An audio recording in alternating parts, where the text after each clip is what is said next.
Bonjour, nous sommes le vendredi 31 août 2018 et aujourd'hui le thème de ma causerie, deux grands classiques du conspirationnisme ou complotisme. Voilà. Le premier, je vais vous le dire tout de suite parce que c'est de ça que je vais parler, mais le second, je vais le laisser apparaître en conclusion, mais vous le reconnaîtrez à ce moment-là. Alors, le premier, c'est les sondages d'opinion se trompent toujours. Voilà, vous allez voir, ça c'est systématique. Il y a des gens qui répètent ça. J'allais dire qu'ils expliquent ça, non, ils peuvent pas l'expliquer parce que c'est manifestement pas vrai, mais ça se répète. Et le plus remarquable, c'est que même à la suite de grandes victoires dans les sondages d'opinion, la légende se constitue peu de temps après. Elle se remet en marche. Que même dans ce cas-là, eh bien, en fait, les sondages s'étaient trompés.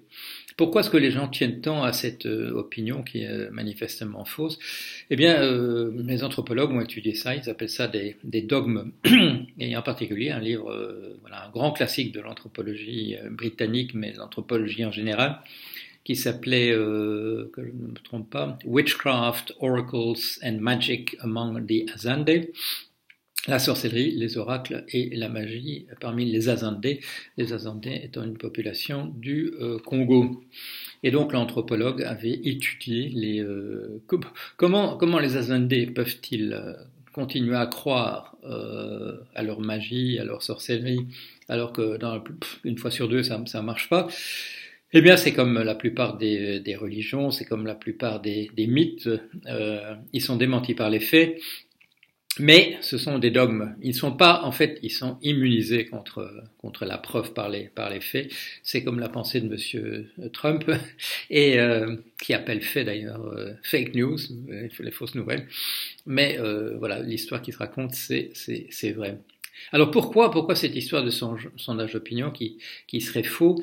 Je crois que ça a à voir avec cette idée que les sondages d'opinion sont du côté des élites et que donc on essaie de cacher aux gens la vérité et que voilà, comme c'est un truc qui est truqué, il se trompe parce il se trompe dans son évaluation de ce que le peuple veut vraiment. Vous verrez répéter, dans le cas de Monsieur Trump en particulier, que les sondages avaient donné Madame Hillary Clinton gagnante, et que c'est une preuve de plus du fait que les instituts de sondage se trompent. Si vous regardez mon blog, et moi je regardais ces papiers, les billets que j'ai faits dans la période qui a précédé les élections présidentielles aux États-Unis, je fais des commentaires pratiquement au jour le jour sur le fait que non, on est dans la marge d'erreur et qu'il est pratiquement impossible à la veille du scrutin de dire qui l'emportera des deux. C'est ce qui apparaissait et ce qui était tout à fait vrai en plus. La difficulté, et je la soulignais aussi, à l'époque, c'est que comme les deux candidats avaient dans le public une opinion majoritairement négative, pratiquement la même d'ailleurs, c'était 59 ou 60% d'opinion négative, il était particulièrement difficile de dire qui viendrait voter parce que, on le sait bien, c'est plus facile d'aller voter quand on est enthousiaste pour un candidat que quand on va simplement en traînant la patte parce qu'on veut empêcher l'autre de passer. Celui qu'on aime un tout petit peu moins encore que celui qu'on n'aime pas beaucoup. Voilà. Et donc, dans ce cas-là, en particulier, des instituts de sondage ne s'étaient pas trompés.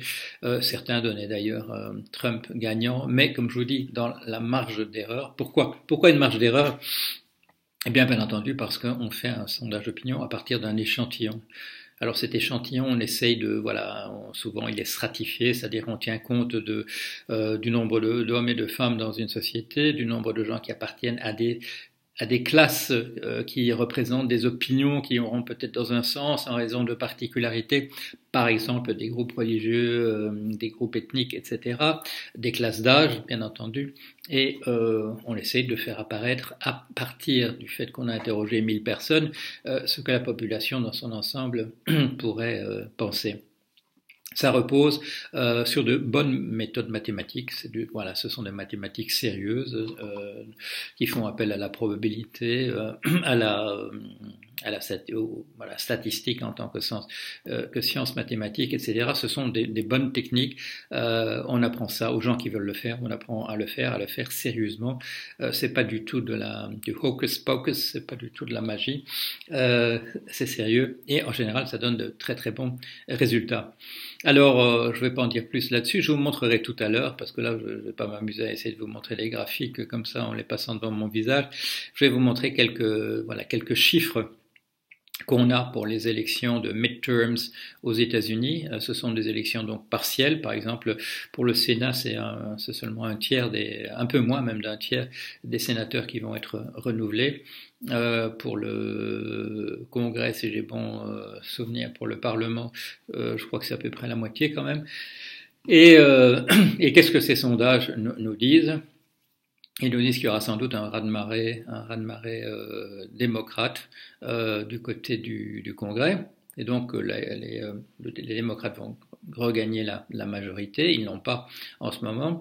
Et du côté du Sénat, parce que bon, ça joue sur un petit nombre de sièges, 30 seulement, parce qu'il y a beaucoup de gerrymandering. Alors voilà, gerrymandering, c'est un mot américain qui renvoie au fait que les vainqueurs dans des élections ont la possibilité au niveau des États de redécouper les circonscriptions électorales et donc d'essayer de s'avantager après leur victoire en essayant de mettre tous les gens qui voteraient contre eux, de les déplacer, enfin de défaire des découpages pour qu'ils soient moins représentés, et ainsi de suite. Et il y a entre les élections, il y a des querelles à l'infini sur ces découpages. Il y a encore eu des titres il y a quelques jours. Je ne vais pas vous dire sur quel État parce que je ne sais plus si c'est en Virginie ou en Caroline, mais sur des discussions qui ont lieu sur le fait qu'on a des découpages particulièrement audacieux faits par les vainqueurs a posteriori. Au Sénat, c'est très difficile à dire si les démocrates l'emporteront ou non. D'un point de vue général, un glissement s'est fait entre l'élection présidentielle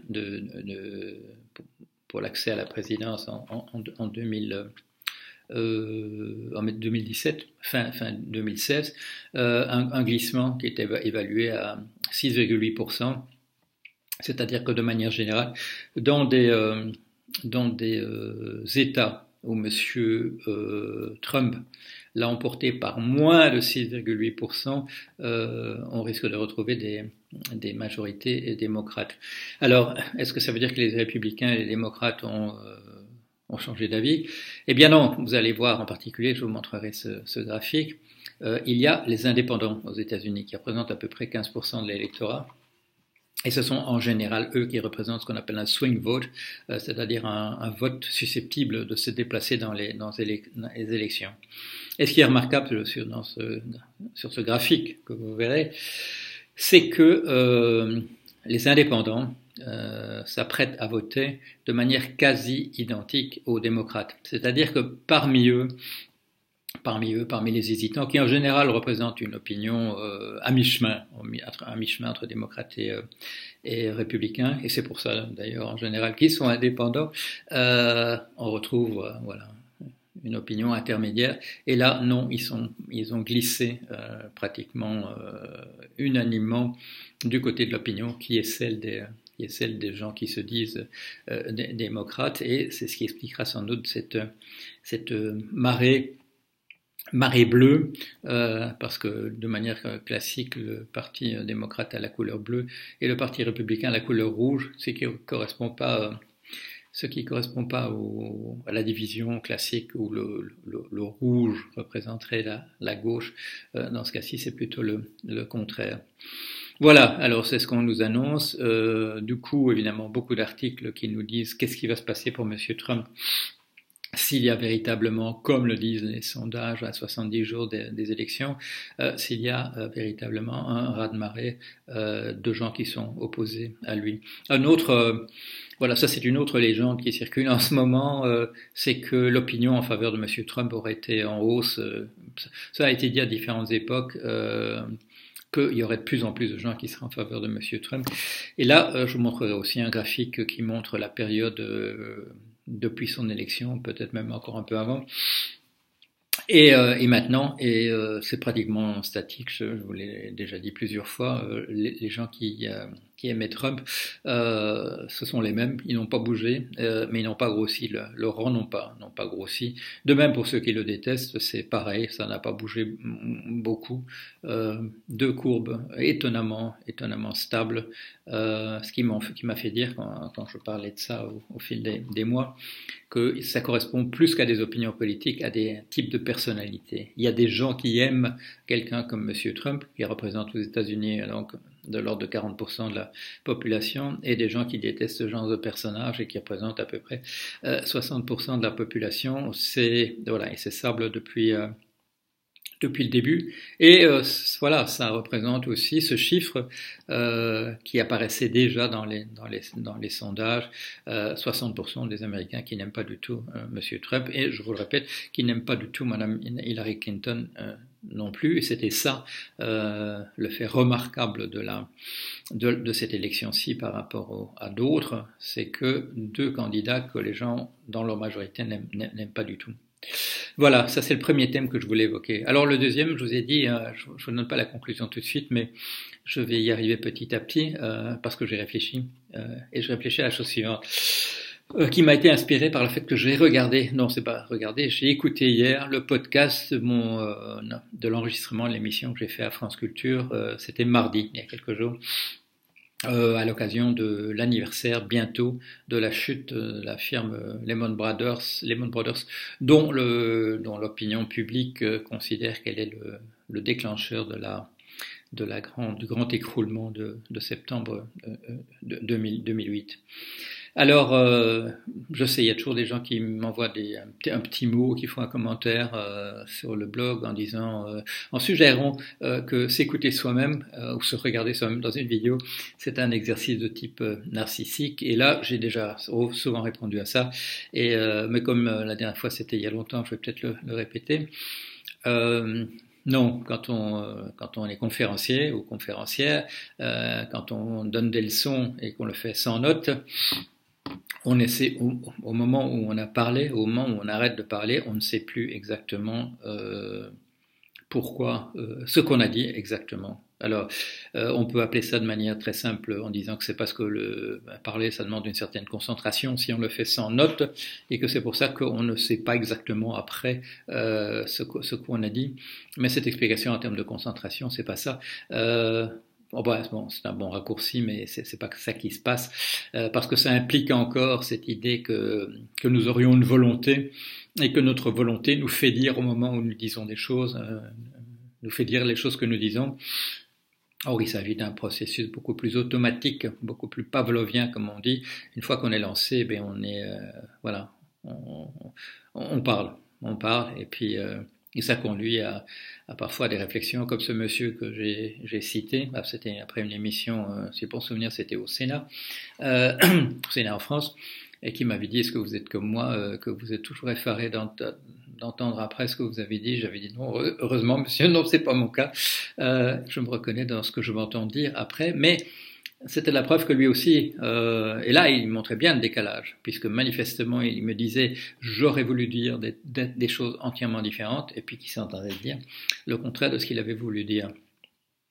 Mais donc du coup, si on n'a pas simplement lu des notes, et si on veut savoir ce qu'on a dit et ce qu'on n'a pas dit, parce qu'il y a des gens qui vous demandent pourquoi on n'a pas parlé de ça, et puis vous vous dites: mais je pensais là en avoir parlé, puis vous réécoutez en me disant: non, voilà, c'est une chose qui a dû me passer par la tête avant l'émission, que je devrais dire ça, et puis je l'ai pas fait, ou ainsi de suite. Et ainsi de suite, et ainsi de suite. Voilà. Et parfois, il arrive aussi qu'on vous enregistre parce que c'est pas du direct, et puis qu'on découpe, et puis que ça se retrouve pas là. Et donc, il n'est pas mauvais non plus de voir qu'est-ce qu'on a gardé. Dans ce cas-là, qu'est-ce qu'on a gardé? Quand c'est du direct, c'est du direct. Et donc, tout ça pour dire que je me suis écouté hier soir ce podcast. Et là, un certain nombre de remarques. La première, c'est celle-ci, c'est que quand vous faites une émission comme ça, et surtout quand vous êtes seul pendant 50 minutes, on essaie un peu de voir avec vous, les producteurs de l'émission, ce que vous allez dire. On vérifie que vous n'allez pas sortir entièrement des clous qui ont été dessinés sur le sol. Et là, dans la discussion que j'avais eue avec un jeune homme, c'est pas avec la dame qui m'a interviewé, qui s'appelle Tiffaine de Rocquigny, c'est un des jeunes hommes qui préparent l'émission, et il me dit, on est d'accord que la crise des subprimes, c'est ceci ou ça, etc.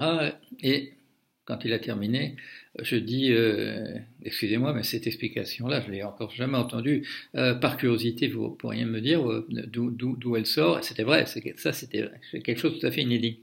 Et il me dit, c'est ce qu'on apprend dans les facultés d'économique, non c'est là, en tout cas, c'est là que moi je l'ai appris. Alors voilà, donc ça attirait déjà mon attention sur quelque chose de remarquable. Parce que quand même, dans les années 2008, 2009, 2010, moi j'ai quand même entendu pas mal de gens qui donnaient l'explication de la crise des subprimes, qui ressemblait à ce que j'avais pu expliquer et qui, il y avait peu de gens qui expliquaient exactement comment ça s'était passé, ce qui s'était passé exactement, et on répétait ce qu'on avait dit. Et puis là, ça nous ramène bien entendu à notre sorcellerie, oracle et magie chez les Azandais. Quand il y a des dogmes, les dogmes reviennent, comme le dogme des instituts de sondage qui se trompent systématiquement.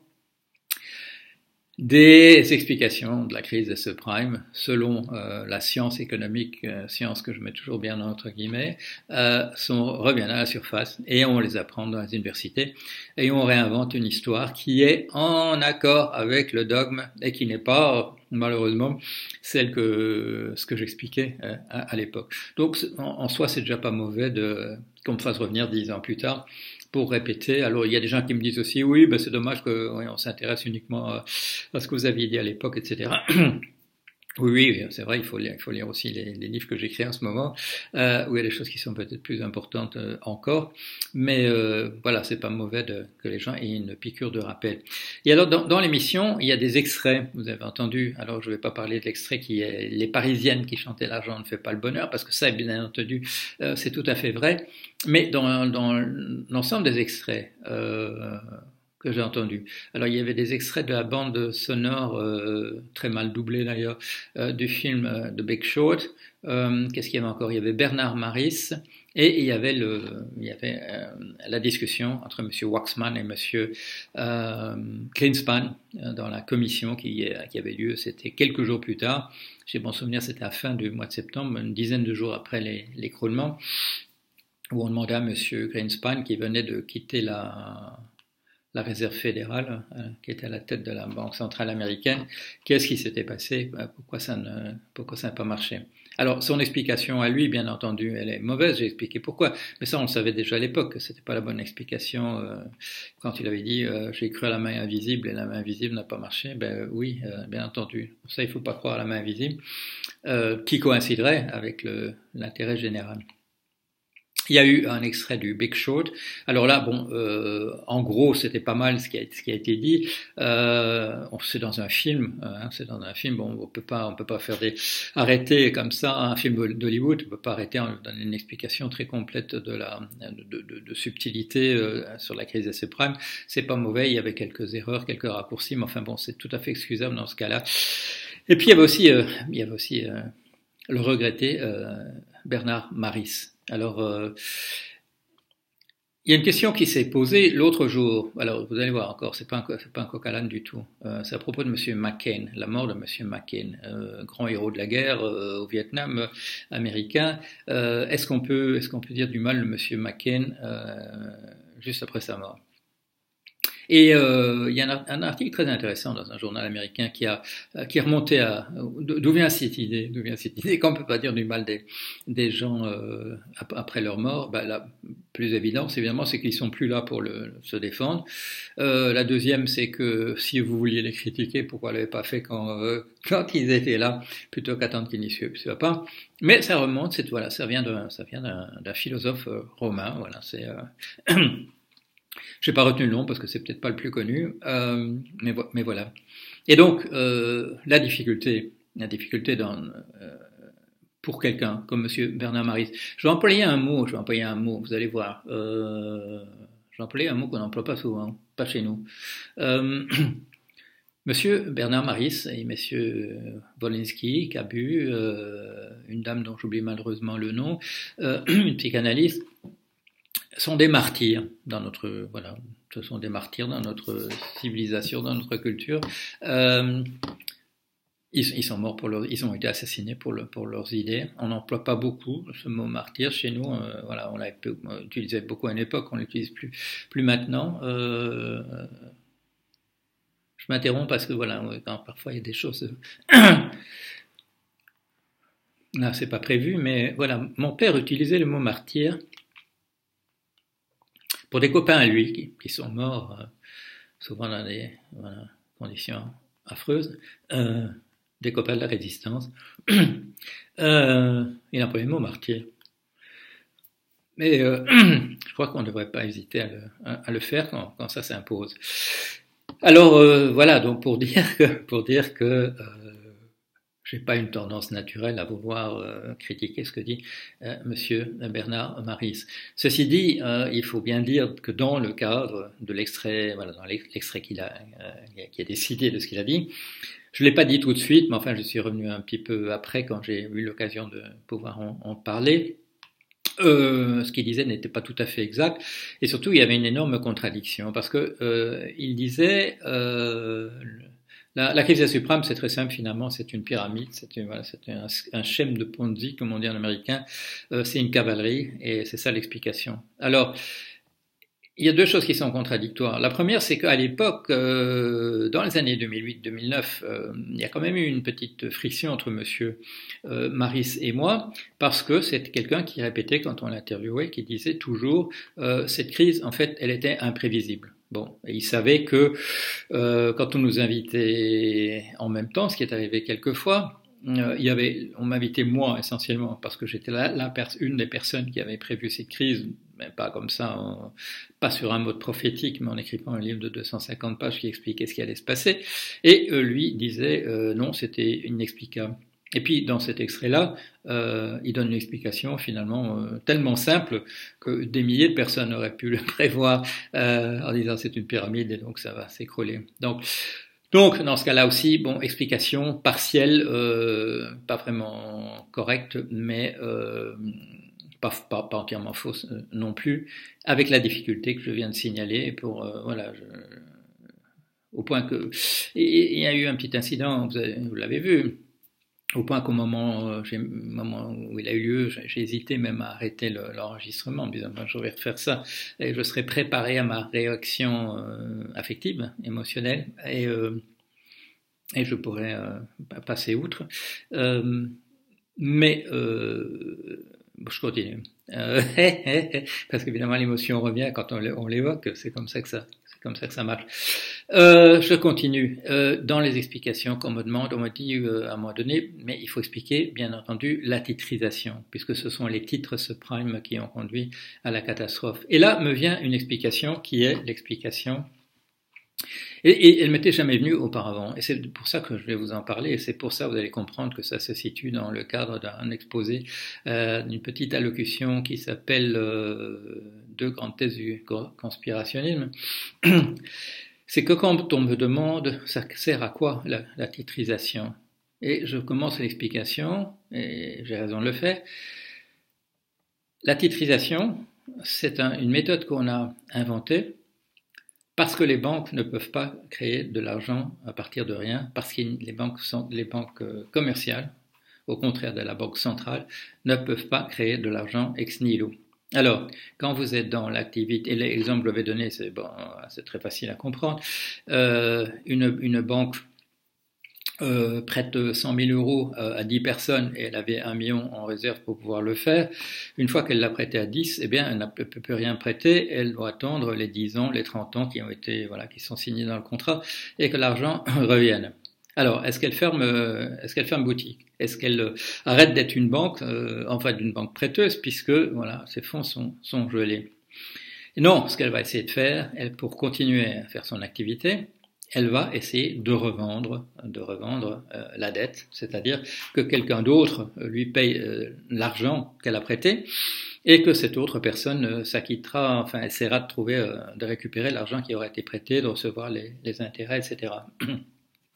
Est-ce que la banque y gagne quelque chose? Oui, elle va revendre avec un petit bénéfice. Elle va peut-être continuer de garder les droits, ça arrive souvent, de collecter elle-même les intérêts, et dans ces intérêts, il y aura une partie qui est pour couvrir ses frais et peut-être encore une petite marge, de profit. Et donc, si elle veut continuer son activité, il faut qu'elle se débarrasse des dettes qu'elle a déjà acquises, ça débarrasse sur d'autres, et pour continuer son activité.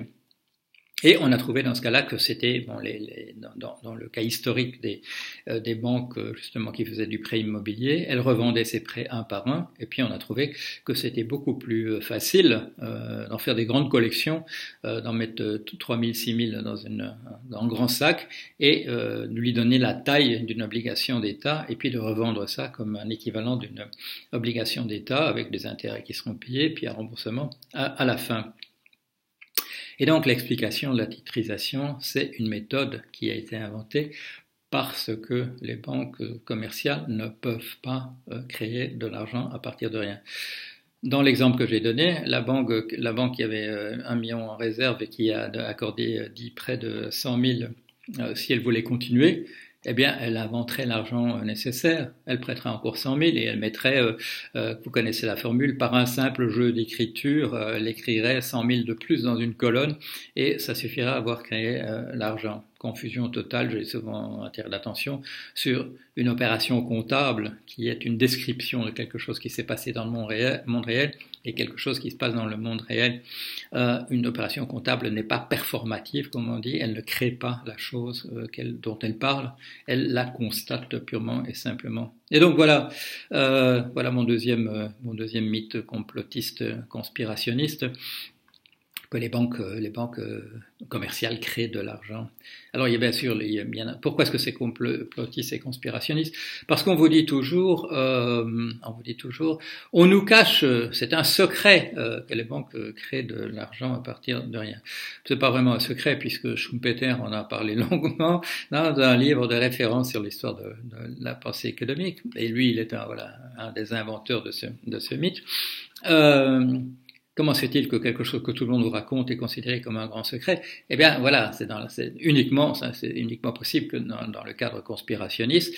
C'est une chose que les élites nous cachent et que nous, le peuple, avons pu faire apparaître en surface. Voilà. Donc, c'est pour ça que tout le monde en parle, mais que c'est quand même un grand secret. Sinon, il y a quand même un petit peu de contradiction entre un grand secret et quelque chose dont tout le monde parle et vous dit que c'est la vérité et que c'est comme ça que ça marche, et parfois même sur une plage au crépuscule, on vous dit, si vous êtes quelqu'un qui va voir le film demain, on vous révèle ce grand secret conspirationniste et complotiste répété par des gens, qui travaillent dans des banques centrales.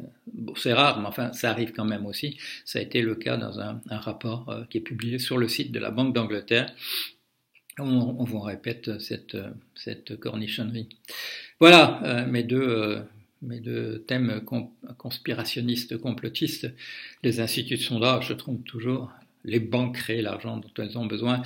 Non, messieurs, dames, si elles pouvaient le faire, on n'aurait jamais inventé la titrisation, qui est une manière de donner de la liquidité, c'est-à-dire de permettre des échanges faciles et rapides au marché du prêt immobilier. Et ça marche tant que les gens paient leur retraite, tant qu'ils remboursent leurs emprunts, tant qu'ils payent les intérêts.